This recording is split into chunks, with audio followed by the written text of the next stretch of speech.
రోజుల తర్వాత గవర్నర్తో భేటీ అయ్యారు ముఖ్యమంత్రి కేసీఆర్. బడ్జెట్ సమావేశాలకు సమయం దగ్గర పడుతుండటంతో వివిధ అంశాలపై 3 గంటల పాటు సుదీర్ఘంగా చర్చించారు సీఎం. ప్రధానంగా విభజన బిల్లులోని 9, 10 షెడ్యూళ్లపైనే ఇద్దరి డిస్కషన్ జరిగినట్లు సమాచారం.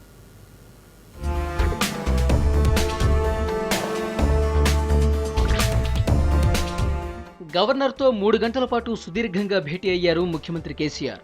ఢిల్లీ టూర్ విశేషాలతో పాటు అసెంబ్లీ బడ్జెట్ సమావేశాలు, ప్రజా సంక్షేమ పథకాలు, టాస్క్ ఫోర్స్ కమిటీల ఏర్పాటు, వాటి పనితీరు, ప్రభుత్వ లక్ష్యాలు, ఉద్దేశాలను గవర్నర్కు వివరించారు ముఖ్యమంత్రి కేసీఆర్.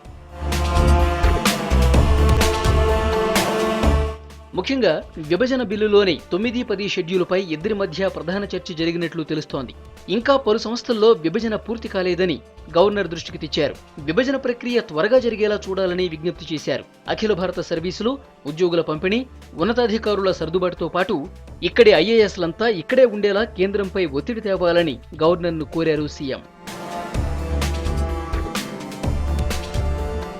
ఇక వచ్చే నెలలో హైదరాబాద్లో జరిగే మేయర్ల సదస్సు, గులాబీ పూల సదస్సుపై చర్చించారు గవర్నర్, సీఎం.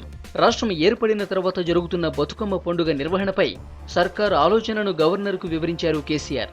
ఈ సందర్భంగా గవర్నర్ సతీమణిని బతుకమ్మ సంబరాలకు సీఎం ఇన్వైట్ చేశారు. తెలంగాణ ఎలక్షన్ కమిషన్ ఏర్పాటుతో పాటు నియోజకవర్గాల పునర్విభజన, కొత్త జిల్లాల ఏర్పాటు, విద్యుత్ సమస్యలపైన ఇరువురి మధ్య చర్చ జరిగింది. మొత్తానికి రాజ్భవన్ వేదికగా తన విజన్ను గవర్నర్ ముందు ఆవిష్కరించారు సీఎం.